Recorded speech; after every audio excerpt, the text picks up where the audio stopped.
तो चलो friend start करते हैं। आज मैं आप सभी को बताता हूँ कि आप Redmi 4 में रिंगट्यून कैसे रख सकते हो। सेटिंग में जाके साउंड एंड वाइब्रेशन में फ़ोन रिंगट्यून में जाके यहाँ पे आपको जो अच्छी लगती है उसको आप रख सकते हो। जैसे ये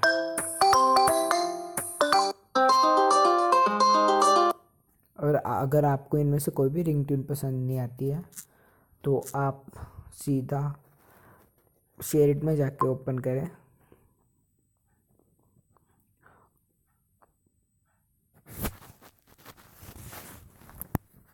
फिर शेयर इट में जाके म्यूजिक में जाएं। फिर यहाँ पे ऊपर आपको दिख रहा होगा माई म्यूज़िक, यहाँ पे क्लिक करें। फिर जैसे अगर मैं रखना चाहता हूँ डेस्पासितो, ये दिख रही है तो ये 3 डॉट में क्लिक करें।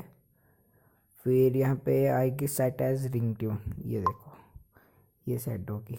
तो धन्यवाद दोस्तों वीडियो देखने के लिए। अगर आपको मेरी वीडियो अच्छी लगी हो तो चैनल को सब्सक्राइब जरूर कर दें और इस वीडियो को लाइक ज़रूर कर दें। धन्यवाद।